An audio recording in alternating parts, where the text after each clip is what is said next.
spaceship that will escape this planet and give humanity a fresh start. And you're not coming. Oh, you thought we were gonna bail you out. So you can come and f up Mars too? No. Plus, you're gonna bring your lifted F-150s and aliens will think we're the kind of people that don't wash our butthole. It's too bad for you, because we've decked this shit out. We've got movie theaters, theme parks, and bar trivia. That's actually hard, because we're smart. That's general knowledge bullshit. This now extinct historical figure ignored science and died horrifically. Hey, that's you! We also gathered 2 of each animal, so Gordon Ramsay can cook them for us.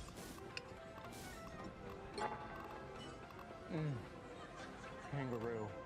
Oh, and if you're a liberal who thinks, I deserve a spot, I recycle, you're definitely out. Recycling doesn't matter if your closet is full of plastic clothing from Shein. You're ruining the environment, and you look like shit. Now I know what you're thinking. You'll just stop the shit before we leave.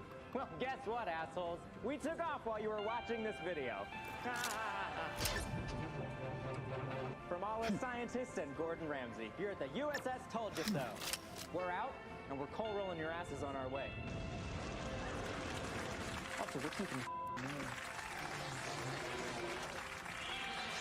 This message has been brought to you by Amazon, Apple, and Exxon. It definitely wasn't our fault. Climate change. It could kill us any day now, if we're lucky. But one scientist has a solution. Meet Dr. George Church. He knows exactly how to curb climate change, and the answer is so simple. Tolerant elements using DNA ancient extinct woolly mammoths to help us with climate change. You're going to bring back the woolly mammoth Something like that. from the Ice Age, voiced by Ray Romano. Yeah, that's the Oh, yeah, that's good. So while some think they're doing their part with their electric cars, George and his company were making Jurassic Park a reality. Lots of fire scientists visiting the engineering firm working to resurrect the woolly mammoth. This process will save animals on the brink of extinction and even improve the environment. You know, I never thought about the woolly mammoth. This was right there in front of me. I just have one silly question. How exactly is a woolly mammoth going to combat climate change? Are you going to provide them with a canvas toe? You'll need a top-notch team to win this one. solutions that address Be wary. No timeline exists where Magneto yields. We're concerned about both keeping that carbon in the ground frozen, which means it would be nice to have cold-resistant elements stop down the snow and allow the minus 40 winter wind to come in and cool down.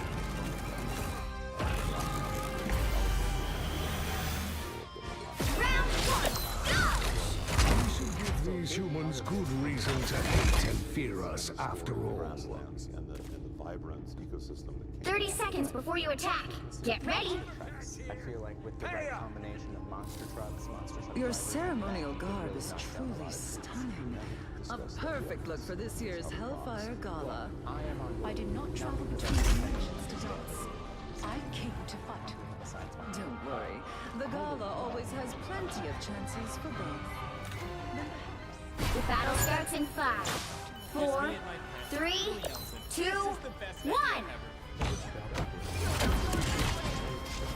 This tiny little man will save fun. Look, I swear if this outfit gets ruined,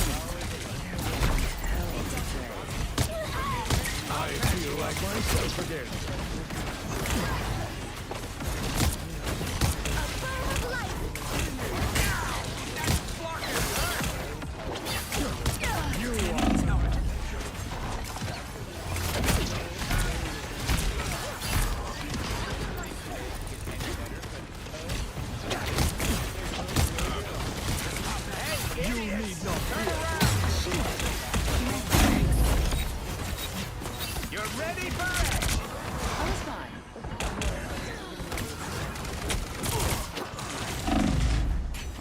Mutants always right. An extinct species.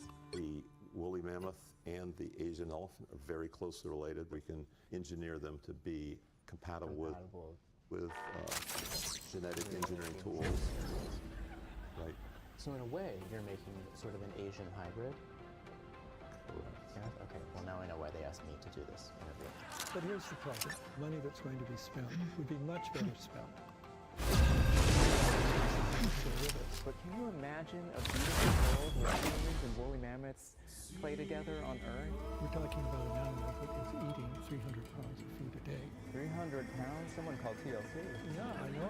Nobody wants something that's 5,000 to 6,000 pounds marching around New York. Oh my god, have you been reading my journal? In my childhood dream journal, I wrote, I want something that's 5,000 to 6,000 pounds. Pick your hero. Or villain. I'm not judging. Well, I was a kid.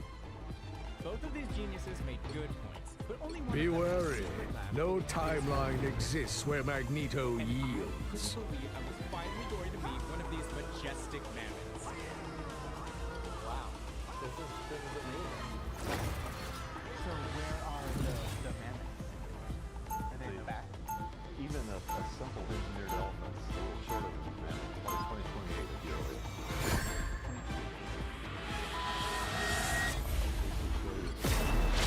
Alas, we can no longer hide from the dangers that lie beyond our shores. Very quick development, years development. 30 seconds before you attack.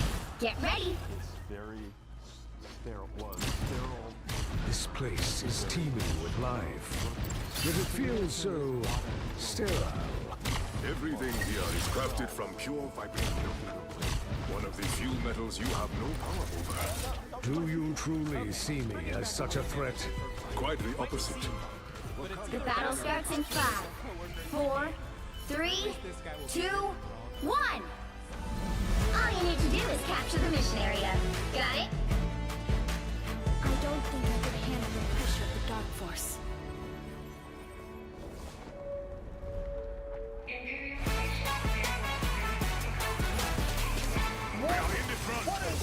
In Washington, D.C., it is I feel like myself again. It is January 6th, and as you can see once again, a blanket of angry white descended on the Mission area is below the capture now.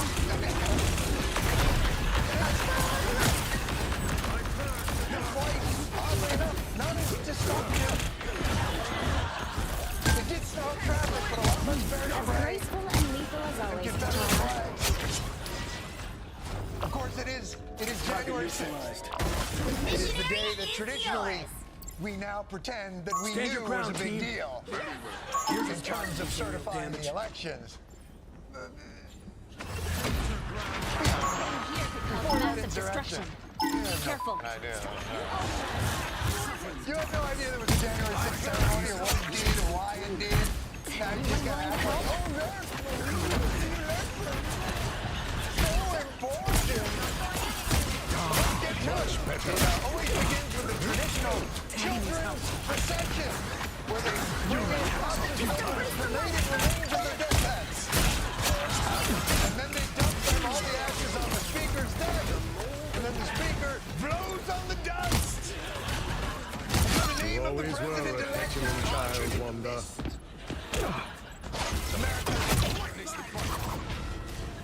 But it's good to see them bringing in the boxes there. Nice to know that democracy You now has captured more than half of the mission area. Keep going. so trenchant. I feel like myself again. This January 6th was that Donald Trump's opponent, Kamala Harris, which she was like president. You shall not be harmed. A shield? Some uninvited guests. The empathy is off the charts with this group.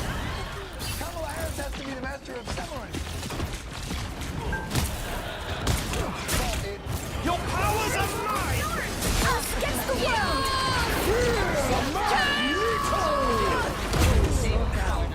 Maximum pulse! Us against the world!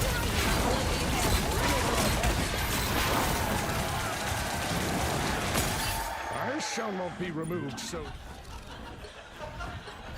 As Sorcerer Supreme, I oversee... You'll have to keep fighting until we have a winner. Again!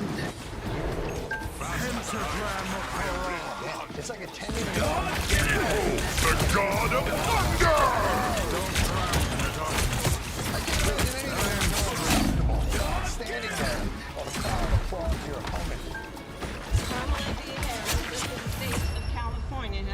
226 votes.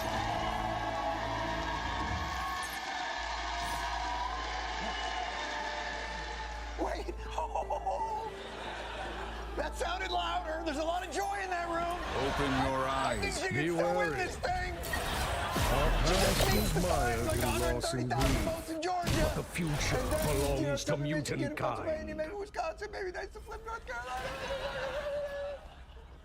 30 But seconds ultimately, the before you certification attack. ceremony Get that ready. we all look forward to every 4 years since I was little. If you could, Magneto, Went off without a would you hitch. do what Doom has Because done? it's amazing. If how I could smoothly create our a world democracy that would be works. safe forever You for don't act like mutants, a little bitch. yes, I would.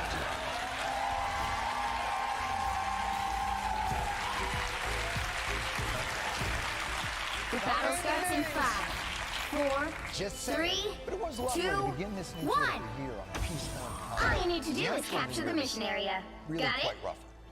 You know, the hopeful dreams of a peaceful New Year filled with love and camaraderie, people in Times Square holding in their pee for 12 hours, shattered by a terrorist attack at 3:15 a.m. in New Orleans. The attack was sudden and horrific and sent law enforcement scrambling to find the perpetrators.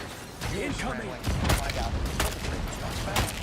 Validate or invalidate their previous The mission area is yours to capture now. Mission area is yours. Grace us! Don't believe he's of the Mayflower Dingy Bars? The Connecticut Dingy Bars? I'm going over to the country club today. We're going to play around with Ginger Bars. I feel like I'm being watched. So, point one, MAGA. The FBI confirming that an ISIS flag was located in that Ford F-150 pickup truck when the attack occurred. ISIS flag. MAGA. That's the flag.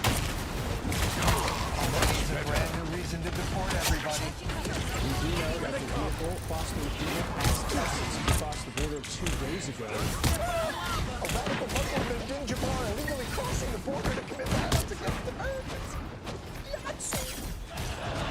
You are under my protection. Normally the right in tragedy would caution. You captured more than half of the mission area. Keep going. Protect them.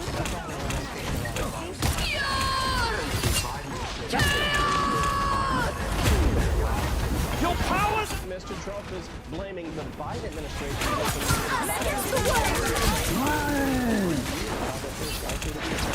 My power cannot be quelled. with an open southern border. No time for thoughts We and must prayers. stand Deploy our the ground. Continental 48 cloche. That's the... Control lost. Stand down! That's really close. Activating force field stabilizer. It's, you know, in the diner, and you're like, I'll have that pie, and they act like someone's going to steal the pie, and they put it under that thing. That's A shield.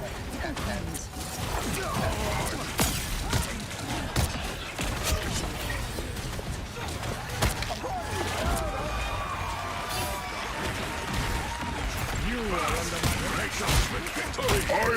I am. Your attacks are Shields futile. up. Various paraphernalia out in diners. Control seized. Supernova! Thank you, Glory is almost yours. Now we're hearing from multiple reports that he's an American citizen. He was in the Army Reserve. He wasn't some illegal immigrant that came across the border. Lift the cloche! Look, the cloche has been deployed! You must lift the cloche! Or the thing in the duct. More damage? Now keep fighting until we have a winner. Some other Las Vegas, where an attack so cyber attacks. I was retaliating. Even terrorists are political partisans. Magneto! On the nose, don't you think? I mean, come on. I feel think like it's pretty clear myself what's going again. on here. Have at it, boys. John, I'm going to point out the obvious. He goes to the Trump Resort in Las Vegas. Donald Trump, he's in a Tesla Cybertruck. Elon Musk. This was a statement. They was making a statement about Trump, about Elon. Should the FBI be treating Another this as epic another victory. attempt on Trump's life, even though he wasn't at the hotel at the time?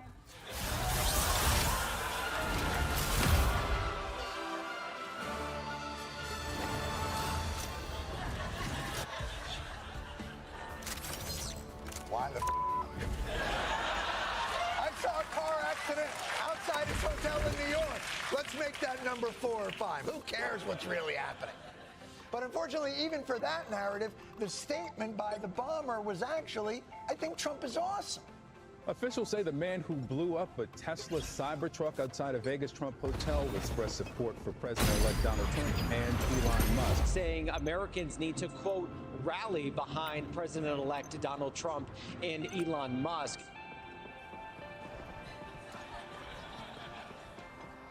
Far be it from me to tell someone how they should express their affection. I've worked for years to become more open. But even I know that blowing up someone's shit in front of more of their shit, it's what we in the therapy business call a mixed message.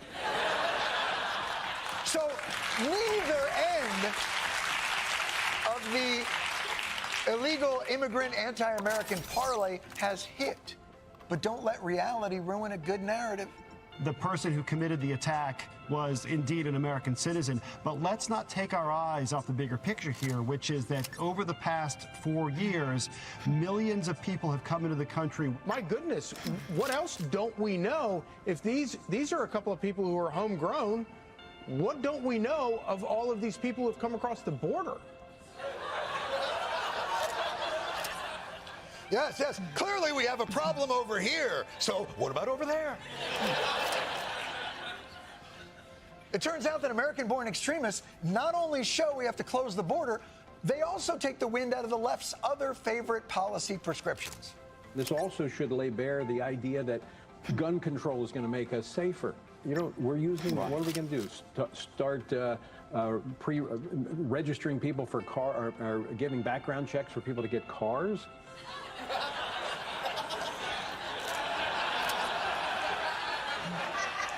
I saw it. You got halfway through that point, and you're like, no, I don't. I could almost see it when your brain was, I don't want to go down that road.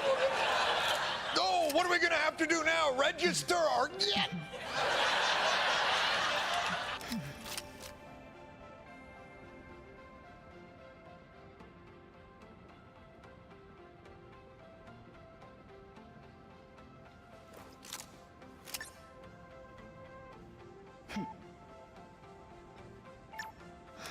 So South Park makes fun of religion a lot. Now, this is no secret to anyone that's watched the show a decent amount. They've covered just about every major religion you can. In fact, it's canon in the show that all of the major religious figures of the world work together to fight crime. But there's one religious group that Matt and Trey target more frequently and with more enthusiasm than just about any other group.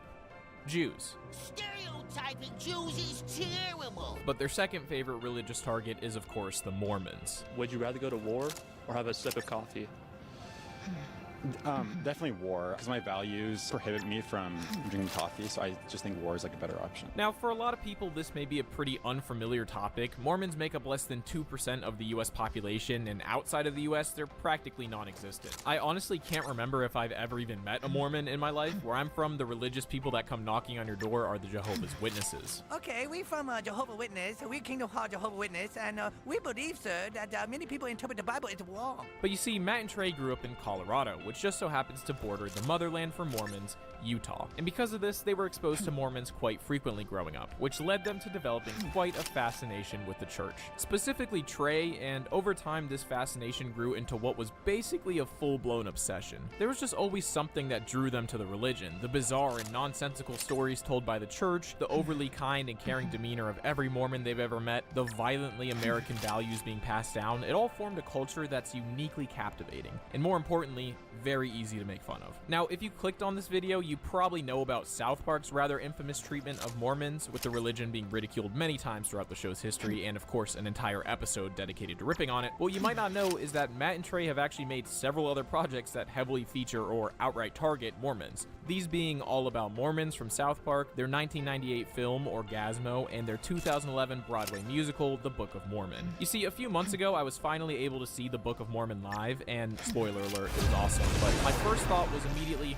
why has no one ever made a video about this? And then I remember the fact that it's like impossible to get footage of Broadway plays because theater is stuck in like the 1800s trying to preserve tradition or whatever. So instead I have to resort to illegally recorded footage from someone's Sony handcam that they occasionally covered with a blanket to hide from security guard and uploaded to YouTube under the disguise of a slime tutorial. But watching this play made me realize just how dedicated Matt and Trey are to making fun of Mormons. So today I decided it would be fun to go through a complete history of Matt and Trey's obsession with Mormons and how it has presented itself in their work over the years, and discuss how it's led to some of their best work as well as some of their more questionable work. Now I know this video is titled South Park's Bizarre Obsession with Mormons, but as anyone who's seen Matt and Trey's other work will tell you, basically everything they do is South Park with a texture pack on, so making the distinction is kind of redundant. Plus it wouldn't be as good of a title. So with the intro out of the way, let's get into it. This is Matt and Trey's Bizarre Obsession with Mormons. You know, Mother's Day is coming up pretty soon, and I know my mom would love to relax and recharge and maybe listen to some music, so that's why I decided to get her a gift from today's sponsor, Raycon. Raycon's everyday earbuds are the perfect gift for any mom out there, whether they're hitting the gym, busy with work, or getting uncomfortably close to the camera while FaceTiming you. Your mom deserves the gift of premium audio that goes wherever she does. The latest model is better than ever with a 32-hour battery life and multi-point connectivity that lets her pair to 2 devices at once. It's incredibly simple, which just means less time spent helping her figure out how to use Bluetooth. I've had my everyday earbuds for over half a year now, and they really live up to the name. I literally use them pretty much every day, whether I'm working out or editing a video or really whatever. I pretty much always have them in. I love the noise cancellation feature, specifically when I'm working out. It helps me focus just a little bit more. And not to mention the cool protective covers. Personally, I love mine, but there are plenty of options and colors on the website you can choose from. And not only do they look great, but they're also compatible with wireless charging. Their ergonomic design means they're comfortable in pretty much anyone's ear, and they also have optimized gel tips for a cozy custom fit. Combine them with a 32-hour battery life, and I pretty much never take these out. So if you want the perfect gift for Mother's Day or just some awesome earbuds for yourself, I highly recommend you go to buyraycon.com/balloons to get 20% off. That's an awesome deal, so go ahead and take advantage of it. Once again, go to buyraycon.com/balloons to get 20% off site-wide. Go to raycon.com/balloons.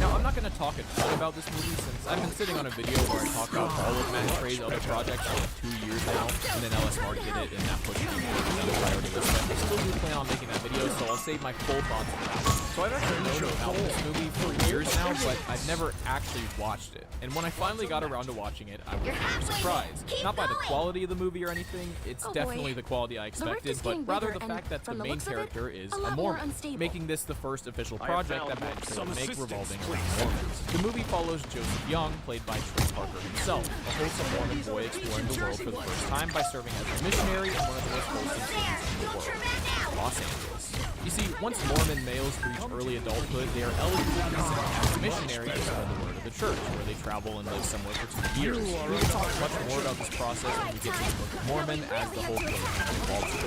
And if you know anything about Mormon history, you may have immediately noticed that the name Joseph Young is probably the most Mormon name you could have. It's inspired by Joseph Smith and Brigham Young, two of the most important figures in the Mormon faith. So as he goes door to door sharing the good word of the Latter-day Saints, he finds himself in the driveway of a mansion where a shady director is shooting a porn movie. This is where the movie surprised me again, because it quickly turns into a full-blown kung fu movie, and for whatever reason, Joseph Young just happens to be a master of kung fu. This is never explained. I have no clue why he knows kung fu. Maybe they defend themselves. Upon further review, I decided this joke would not be included in the video. Now, it just so happens that the director is looking for someone who can fight to play the role of Orgasm, a superhero whose powers are kind of the name, since he just fired the last one. Looks like German. I was also surprised that Ron Jeremy has a pretty substantial role in this movie, but I guess it makes sense given the subject matter. So Joseph, being a good Mormon, doesn't want to partake in the activities, but the director assures him that he won't have to do any of it because he's a stunt double for all those scenes. He just has to do all the action sequences. He's still pretty hesitant, but the director offers him too much to refuse, especially since he's planning on getting married to his fiancée back in Utah. So he takes the role. The movie becomes a smash hit, even making it into normal movie theaters and becoming one of the highest grossing films of all time. So Joseph starts to get pretty uncomfortable with all this, but it turns out that the director's evil and he's not going to let him quit. So Joseph decides that they simply have to become a real-life version of their characters in order to save the film. This movie kind of moves further and further into absurdity as it goes on, which is pretty typical of anything Matt and Trey make, but despite the main premise being a Mormon becomes a porn star, it doesn't really take advantage of this concept super well. The movie seems a lot more focused on the superhero kung fu action movie stuff. Now don't get me wrong, this movie is very funny at times. I just feel like this concept could have been taken so much further than it was. Pretty much the full extent of the Mormon stuff beginning, but even that they moved past completely. But as we'll talk about later, this idea of Mormon being placed in an environment like this was executed to near perfection in the Book of Mormon, so I don't hold it against this. Oh my God, Spider-Man! Wow! He could have been any super conservative religion, and this movie probably would have played out essentially the same. And that's because this whole movie is really unmetaphor. It's basically the story of the small town kid reading his story for the first time and getting sucked into an industry full of depravity. They basically just made him a Mormon to really emphasize the contrast. And what's funny is when I was watching this movie, I was thinking about how this setup felt so distinct, but I couldn't place it. And then I came to a realization. This whole plot is basically just a Butters plot from South Park. Specifically, it reminded me a lot of the episode where he becomes a pimp. So yeah, there's not a ton to talk about with this one in regards to Mormons, but there are a few moments from this movie I did want to talk about. For example, it's very clear how a lot of the jokes in this movie were kind of precursors to jokes they make in South Park. The one I noticed immediately is this character they introduced later in the movie. He's basically the exact same character as Randy in The Stick of Truth, making the same sound effects and everything. Listen, don't get fancy with me, kiddo. Our past is mired in loss and grief, but the future belongs to mutant kind. There's also a character that owns a sushi restaurant that definitely feels like the beta version of Liu Kim, although for whatever reason he talks like he's from the inner city. I don't know. Yo, what's up, homie? How's it going, G-Fresh? Oh, I don't like that look here. You know what I'm saying? What's going on under that helmet of yours? Merely pondering the fate of our people. But you can really feel the humor of Matt and Trey ingrained into this movie. It's something I wouldn't really know how to explain. They just have a very distinct style of humor. And so here are some of my favorite moments from this movie that kind of show it off. Battle starts in 5, 4, 3, 2, 1. One of the styles was hamster. Well, that's my father. Rip this place to pieces. Well, what are you running from? A threat against Krakoa is a threat against all mutants. I mean, it happened 7 years shall ago. not. You need to stop that vehicle in its tracks. Don't let me get any further. That's nice. Just one is the arm down. Looks like we can use some damage here. That's good. Nice down, man. You almost sound like a queer or nothing. Your tongue wasn't make love. That takes care of you. Are under my protection. Don't want to. Okay, let's try it. You're an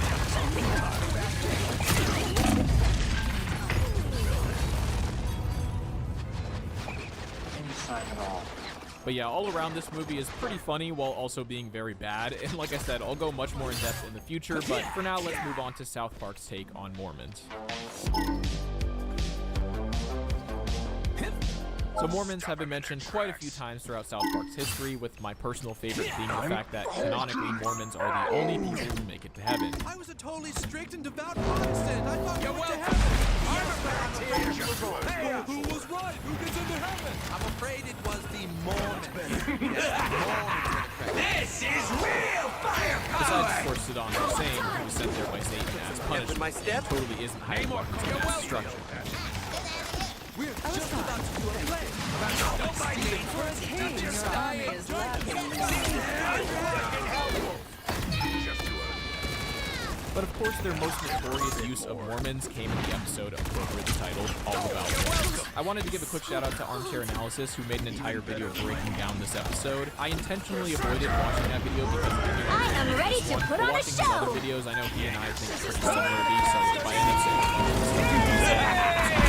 This is real firepower! Gary, who recently moved to Sellersville from Utah. He's a true model student, excelling athletically, academically, and socially. He's basically the kid that your parents would bring up whenever you did bad on a test or something. You know, they'd be like, look at Gary, he got a 95 on his test. He just won the state championship in tennis. You just sit in your room all day and you still can't travel. You know, you're just as smart as him. The difference is he actually puts in the effort. When are you going to stop being such an underachiever? I mean, if you even put in half as much effort as him, you'd be easily at the top of the class, but instead you just do the bare minimum to just barely scrape by. It's time for you to grow up and start working harder if you don't want to be an embarrassment to this family for the rest of your life. You know how parents are. Of course, all the rest of the boys immediately hate Gary because he's a tryhard and is showing everyone up, so they send Stan over to kick his ass.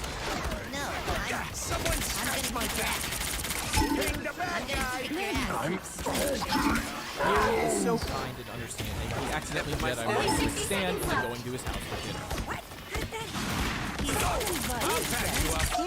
Gary's family is just as positive. Gary and Link came together making music and just loving it. It's simply a happy family. So happy, in fact, it's almost kind of suspicious. Now, this is obviously a play on the stereotype about Mormons that they're all super kind and welcoming. So much so that it can be pretty creepy, coming across as very artificial. And of course, for Mormons, this isn't an accident. This is a recruitment technique. Now, I don't know how conscious they are of this, but obviously to any outsiders looking in, if they see this community of people who are all so incredibly happy and positive, it makes them a little more likely to want to do whatever they're doing. So they wrap up the night with some scripture reading from their religious text. Now how about we do some scripture readings from the Book of Mormon? Taste. Oh yeah. So we begin to learn the story of Joseph Smith, Mormon prophet. These flashbacks are accompanied by an incredibly catchy song that really doesn't have any hidden meanings that will reveal This Now, in typical South Park fashion, the history section is very well researched and is almost a direct account of the story of Joseph Smith from the Book of Mormon. So as we talk about it, we can go ahead and use this with some. He claims that he spoke to God and Jesus, who told him to start doing the church. So he does exactly that. He's visited one night by Moroni, who's a Native American. He explains that white people like him are the true Native Americans and that Jesus lived in America. Also, that the Native Americans we think of are actually sinners who had their skin turned red by God as punishment. And as punishment, God turned their skin red. These are the Native Americans you know today. Dum, dum, dum, dum, dum. Now, they don't go super in-depth into this in the episode, but racism is a pretty big part of the Book of Mormon. It essentially teaches that the darker your skin, the more you've sinned. It's called the Curse of Cain, and because of this, black men weren't allowed to hold priesthood until 1978, when apparently God changed his mind. And I'm sure that the black population was super excited about that. They must have been eagerly awaiting their chance to become a Mormon. Now, the racism in Mormonism isn't exactly a surprise when you consider what Mormonism represents. It's American to its core. It's built on the values of a white dude from the 1800s. Of course, racism is going to be intertwined in it. They have to put the story on pause since Stan has to go home, and when he arrives, he's pretty disappointed by the lack of happiness in his home. I mean, how come we never have a night where we don't watch any TV and we just do stuff together and eat and drink? We have that, Stan. It's called Friday Night Kegger. He explains what he learned to Randy, who decides that he needs to go kick Mr. Harrison's ass for trying to indoctrinate his son. Mr. Harrison is a white guy, right? Yeah? Yeah, I'm gonna kick his ass. The trademark Mormon charm immediately works on Randy, and they continue telling the story of Joseph Smith. Joseph reveals that he's found another New Testament of the Bible, written on gold plates in a foreign language. Moroni guides him to them, as well as the Seer Stone, which he can use to translate the plates. Of course, he was directly instructed not to show anyone the plates because they're super secret. He found the stones and golden plates, dum dum dum dum dum. Even though nobody else ever saw them, dum dum dum dum dum. Now, according to the Book of Mormon, this isn't technically true. There were actually 11 people that saw the golden plates. I mean, it just so happens that all these people were family and close friends of Joseph Smith, who stood to gain a lot if Mormonism was successful, but, you know, who cares about that? But Randy sees just how happy the Harrisons are and immediately decide to make their family Mormon. Meanwhile, Gary continues to try to be a good friend to Stan, gifting him a John Elway wallet, which I totally forgot to mention in my last video. Gary then continues to explain the story of Joseph Smith where they left off. He explains how Joseph goes to Martin Harris and tells him of Jesus' second coming in America. And at this point, if you somehow hadn't picked up on the joke that they're making with the song, they really spell it out for us. In America? Really? That sounds kind of... Dum dum dum dum dum. Joseph explains that he needs to read the gold plates, which he placed in a hat with the translation stones, and Martin needs to transcribe everything he says. He's doing this to convince Martin that it's all real so that he will fund the creation of his church. After hearing this, Stan tries to explain to Randy that the story of Joseph Smith is pretty dumb, but Randy doesn't really care. Adam and Eve lived in Jackson County, Missouri. No Yes? timeline School taught me that the exists first where man woman lived in Magneto Africa. yields. But you can't believe everything school tells you, Stan.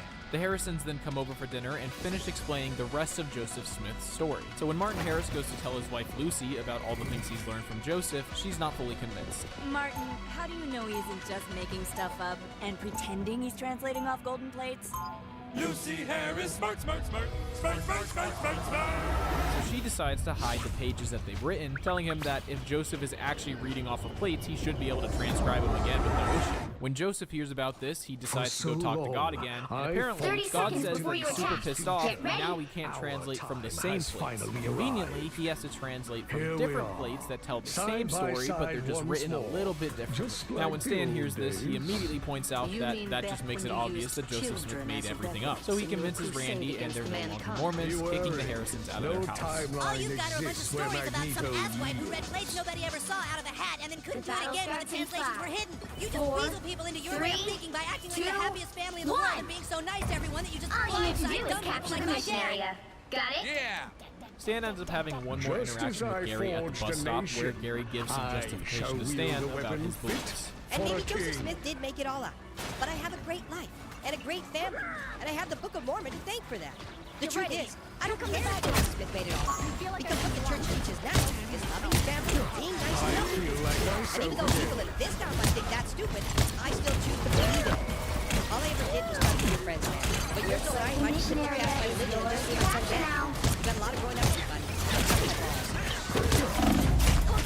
Damn, that's getting Now, I will say I really like this ending overall. I think the point being made here kind of applies to all religions, and in many cases, it's true. Religions, whether it's true or not, can give people purpose and inspire them to live a happy, meaningful life. But I definitely don't fully agree with the statement you're making. My only contention with this idea is that in the real world, it unfortunately doesn't always work like that. When people take Mormonism or anything seriously, it quite often leads to hate. Parents ostracizing their children for not fully identifying with their religion, using their religion to justify being hateful towards others, racism, sexism. These are all unfortunately common practices amongst people who have become more extreme in their beliefs, and of course Mormonism is no exception. Listen to any ex-Mormon talk about their experiences in Mormonism, and you begin to realize that there's some dark secrets hiding underneath those friendly smiles. Again, this isn't exclusive to Mormonism, and of course it doesn't even apply to all Mormons, but the unfortunate reality is that this idea of religion making good, happy people isn't always the case. Like I said, I agree with what Gary says here in general. They just present it like it's the core message of this episode, and I think it's a bit too much of a blanket statement. But with that being said, that's the end of the episode. Now, what's interesting about this episode is that while it really goes in on the story of Joseph Smith and the beliefs of the religion, they really don't make fun of Mormon people much at all. They portray them pretty positively as very kind, caring individuals who aren't easily shaken. With Gary's ending speech, they're essentially giving them a pass for believing an obviously fake story, since in the end, it's the reason they are the way they are. This portrayal makes a lot of sense, seeing how Matt and Trey have always described their fascination with Mormons as a positive thing. They've always said that they actually really like them, because they're just really easy to make fun of. And it's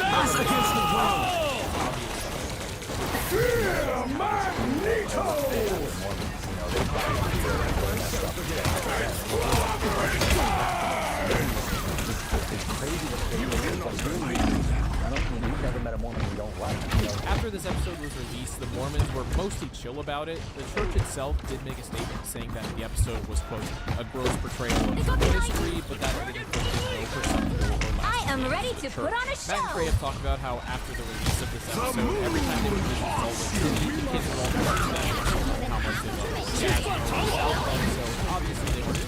And that kind of covers the majority of the Mormon portrayal in South Park. But even after this episode, Matt and Trey still felt like they had more to say about Mormons. They had originally wanted Orgasmo to be a musical, and that itch to create a Mormon musical had not yet been scratched. Then, one night in 2004, they went to go see Avatar 2 on Broadway, which they loved. And after the show, they went out and co-created Robert Lopez. They asked him what he planned on doing next, and he mentioned that he wanted to make a musical about the story of Joseph Smith. Matt and Trey immediately recognized that they had found the only other person in the world who wanted to make a musical about the Book of Mormon, and they jumped at the opportunity.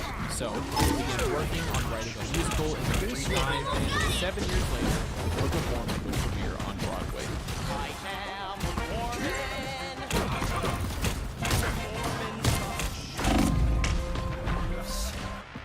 My strength returns.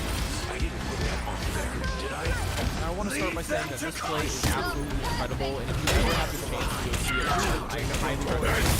Seeing this thing for the first time live is one of my favorite experiences seeing anything. None of the recordings will ever be able to truly do it. The Book of Mormon is one of my favorite things Max and Trey have ever made. It is absolutely hilarious. So against the world. Wrong and so awesome. It really captures that feeling that all of Max Trey's best work has. The musical numbers are incredible, which they worked on alongside Robert Lopez. He would go on to write many of the songs. I mean, this is the guy that wrote some of the biggest Disney musical songs of all time, so it's no surprise that the music in this play is so good. The casting for this musical was also incredible. Andrew Rannells, who plays the main character Elder Price, looks like quite possibly the most Mormon of all time. And Josh Gad, originally playing the role of Elder Cunningham, is also just perfect. So to summarize the basic plot, we follow Elder Price and Elder Cunningham, who are sent on their first Mormon mission as adults. Unfortunately for them, they're sent to a poverty-stricken area of Uganda, where they quickly realize they don't exactly know how to help these people. The play opens by giving a brief history of what Mormons believe, and I immediately recognized Trey Parker doing the narration. 30 seconds before you attack. Get ready. Is leader of the Nephite people in ancient I have been fighting What's to funny about protect this my opening people and this play in since general before you is were that born, a lot of the boy. things they say Good aren't for even you, old jokes, man. but they're still But funny age just doesn't because of how always mean absurd they wisdom. are. But following this, we go Oh, straight the to our first fire musical of number, youth. Hello, which sees the Charming. Mormon missionaries going But around ringing doorbells You and would trying be to get people to wise convert follow to my Mormonism. lead. The battle starts in 5, 4, 3, 2, 1. All you need to do is capture the mission area. Got it? Elder Price is super excited about his mission, believing he's going to go and change the world. He is, of course, a 19-year-old who's been sheltered his entire life in the Church of Latter-day Saints, so he might be a little naive. He's really hoping he gets sent to one specific place that he sees as the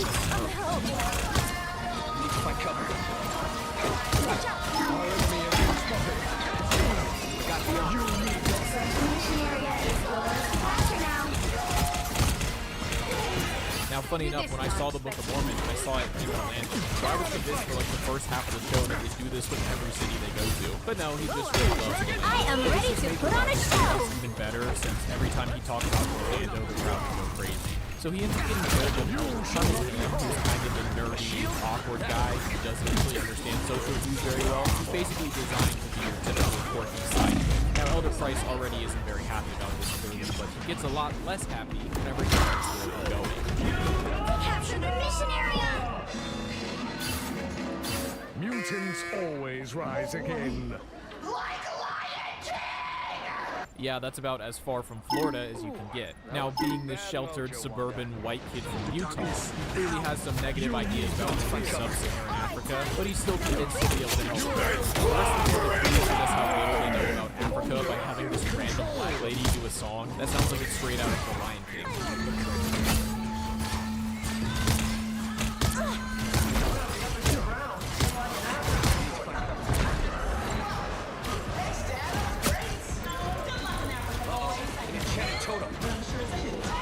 While they're waiting for their plane, they start the next musical number, and it just solidifies that Price is self-centered, truly believing that he's the main character and he's going to change the world, and Elder Cunningham will be there too. I'm an easy target. Your team's capture progress is past the halfway point. Funny enough, Elder Price is actually kind of Cartman-esque. He's kind of a narcissist for the entire play. It's pretty obvious that he doesn't actually care about helping anyone or hurting people. He just cares about making himself look good. All right, we did it. I must restore my power.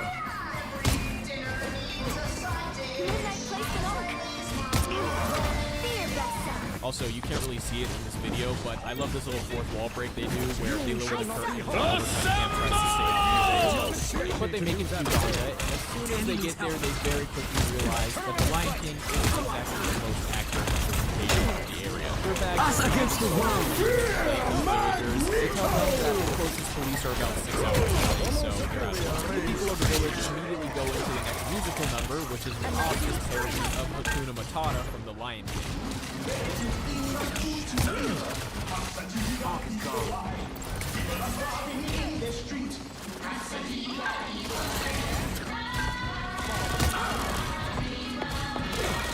And fact, Elder Cunningham even references. This catchphrase is what they say whenever they're dealing with problems in their life. Elder Price and Cunningham start to get into The moon haunts you! The only problem is they don't exactly realize what it means. Much better. My favorite time.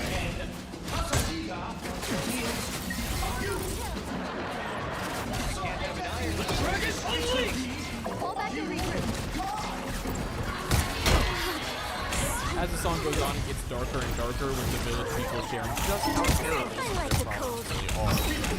The story is almost yours!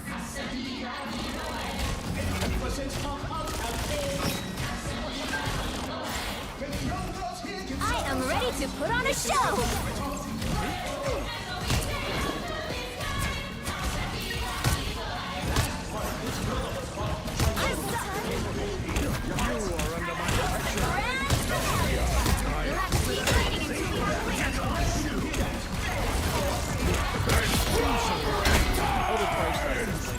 Probably shouldn't be saying that, to which they make the point that that's pretty easy for you to say if you don't have to go through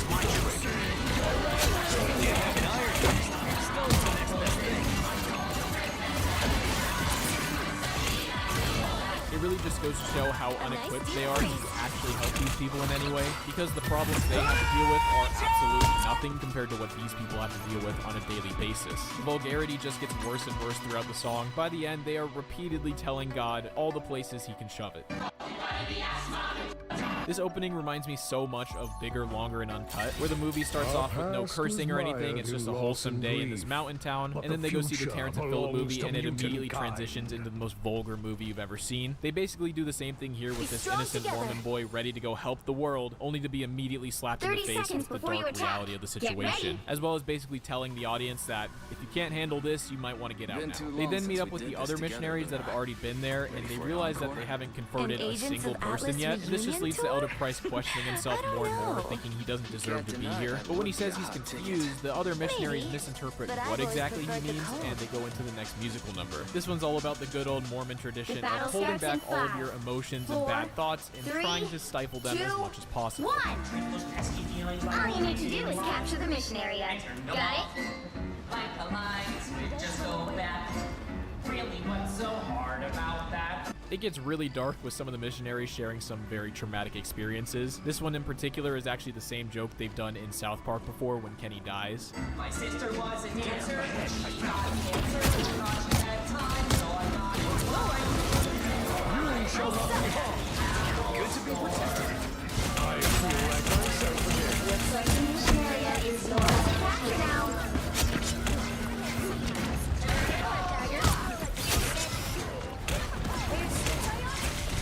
But of course, the main topic they cover is holding back the gay as the mission leader seems to have. Against the world. They just emphasize this further by doing a tap dancing routine in the middle of the song. It goes through a quick change into the routine best.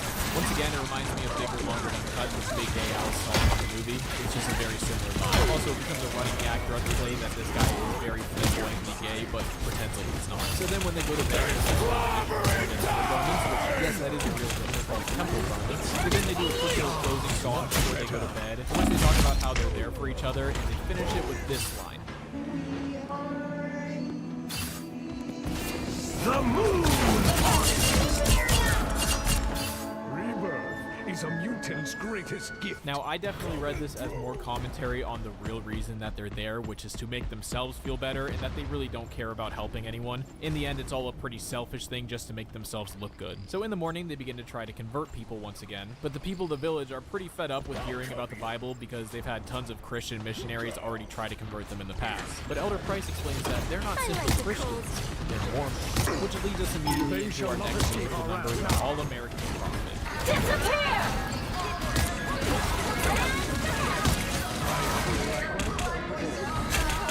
This song really emphasizes what I talked about earlier with just how American the religion is, and it further highlights just how religion is trying to get these people to respond to Jesus. The song is basically a short version of the episode explaining the history of the church and Joseph Smith faith in how it all came to be. And by the end of the song, Elder Price is literally singing about himself as if he were the prophet, further showing just how self-centered he is by having this like savior complex, and how delusional he is by thinking he can still help these people with the Book of Mormon. That's when one of the evil warlords rolls into town. His name is General Butt King Naked. Yes, that's his name. And for some reason, he is very obsessed with female circumcision and says he's going to circumcise all the women in the town. When one of the people in the village challenges him, he immediately shoots him in the face without hesitation. One of the young women from the village named Navalungi begins to be close with Elder Cunningham and begins to believe the story he tells her. So she gets her own Disney princess musical number, longing to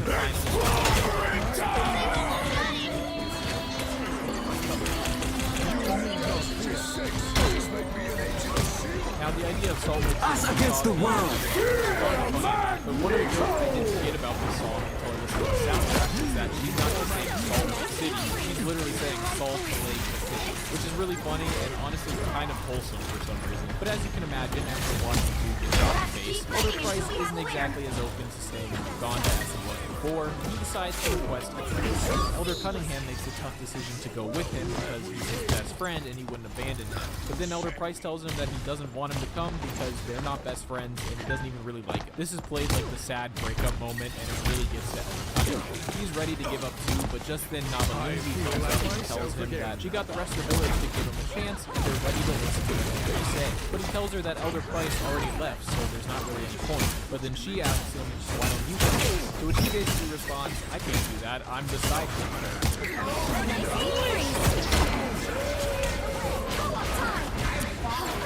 But she continues to encourage him and comes to the realization that maybe he can do it. And this leads us into our final musical number of the first act. He asks himself, what would Jesus do in his situation? And he realizes the answer has been in front of him the whole time.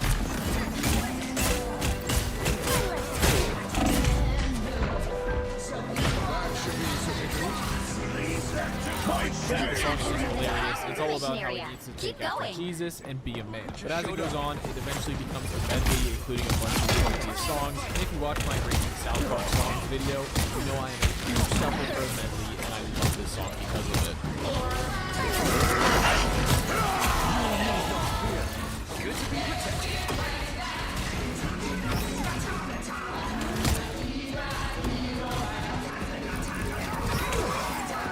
And that's how they end the first act. The second act starts the same as the first act, with more church history being narrated by Trey Parker. We then open to Elder Cunningham from the village about the Book of Mormon. The only problem is he has no clue what he's talking about because he's never actually read the book, and it's also just really boring. He also accidentally starts reading the part I mentioned earlier about the curse of Cain, and realizes it's probably not the best crowd.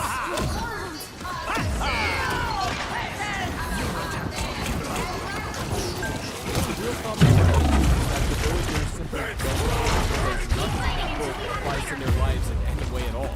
Which, I mean, of course, the most American religion of all time would have absolutely no appeal to a bunch of Ugandan people.